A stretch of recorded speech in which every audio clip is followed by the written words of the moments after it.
Alham Wumala Siagian, suami Faiza Soraya, ibu yang diduga dibunuh anak bungsunya berusia 12 tahun turut menjadi sorotan publik. Perhatian tertuju pada Alham setelah muncul informasi mengenai posisinya yang cukup tinggi di tempat kerja, serta dugaan perselingkuhan yang kerap dilakukannya. Bahkan di tengah penyelidikan, Alham disebut sebagai satu-satunya pihak yang sempat dicurigai terkait kematian Faizah. Muncul kecurigaan publik yang meragukan bahwa pelaku pembunuhan adalah AI, anak bungsu korban yang masih berusia 12 tahun dan kini berstatus terduga pelaku. Dimas, kerabat korban, dilansir dari tribunnews.bogor.com, menyebut rumah tangga Alham dan Faiza sudah lama tidak harmonis. Ia mengungkapkan bahwa selama 5 tahun terakhir, Alham diduga sering berselingkuh dan memiliki masalah utang, tulis Dimas dalam unggahan yang diizinkan untuk dikutip. Menurut Dimas, Alham memiliki jabatan sebagai manajer dan diketahui bekerja sebagai engineer di perusahaan penyedia layanan telekomunikasi. Meski demikian, Faiza disebut menolak bercerai. Alasannya, ia tidak ingin anak-anaknya mengalami dampak perceraian seperti yang pernah ia rasakan. Fakta lain menunjukkan pasangan ini sudah tidak tidur satu kamar. Alham menempati kamar lantai 2, sementara Faiza tidur di lantai 1 bersama 2 anak perempuannya. Selama kondisi tersebut, pertengkaran kerap terjadi. Kepala Lingkungan 5 Tanjung Rejo, Tono, mengungkap kondisi awal saat dirinya tiba di lokasi kejadian. Ia mengatakan Faiza ditemukan meninggal dunia di atas kasur kamar lantai 1 rumahnya di Jalan Dwi Kora, Kelurahan Tanjung Rejo, Kecamatan Medan Sunggal, Rabu 10 Desember. Saat itu, AI terlihat hanya duduk diam di sofa ruang tamu tanpa banyak reaksi. Kakak korban mengalami luka pada bagian jari, sedangkan Alham tampak terus menangis. Kepala Satreskrim Polrestabes Medan AKBP Bayu Putra Wijayanto menyampaikan bahwa kondisi psikologis AI masih belum stabil. Pihaknya juga masih mendalami motif kejadian tersebut.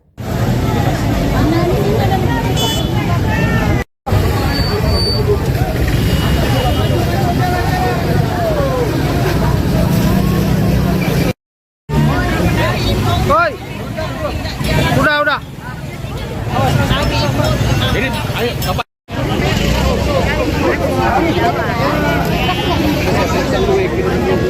Jangan nampak wacana lokasi. Mundur. Apa aja, Mas?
Gak bisa dengar nih Pak Kapolres, Bisa.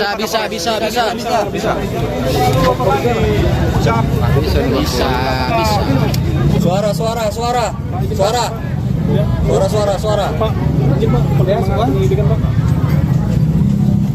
Baik, selesai kedengaran ya? Dengar. Baik, terima kasih. Pagi tadi sampai dengan saat ini kurang lebih 6 jam, tim telah melaksanakan prarekonstruksi kedua. Prarekonstruksi pertama sudah dilakukan di lokasi pengganti dengan pemeran pengganti di Mapores Tabes Medan. Pagi tadi sampai dengan siang ini kami melakukan prarekonstruksi kedua dengan pemeran sesuai dengan fakta aslinya, dengan para pendamping. Dalam hal ini didampingi oleh psikolog dan didampingi oleh Dinas Perlindungan Anak dan didampingi oleh pihak-pihak terkait lainnya terkait dengan penanganan kasus ini. Setidaknya ada 43 adegan yang tadi kita lakukan rekonstruksi. Mudah-mudahan ini lebih menyempurnakan proses penyidikan dan proses penyelidikan lanjutan yang kami laksanakan. Di samping prarekonstruksi yang kami laksanakan hari ini, tadi diawali dengan kembali melakukan proses penggeledahan yang ada. Ada beberapa barang-barang yang kami bawa untuk didalami. Sampai saat ini saya hanya bisa menjelaskan itu saja. Kapolres, Pak, ada temuan baru nggak terkait prarekonstruksi yang kedua ini, Pak? Sampai dengan saat ini, tim masih melakukan proses penyelidikan lanjutan dan proses penyidikan lanjutan sambil menunggu hasil pemeriksaan asesmen psikolog anak berhadapan dengan hukum. Mudah-mudahan di minggu ini apabila hasil Download Tribun X sekarang, menghadirkan lokal menjadi Indonesia.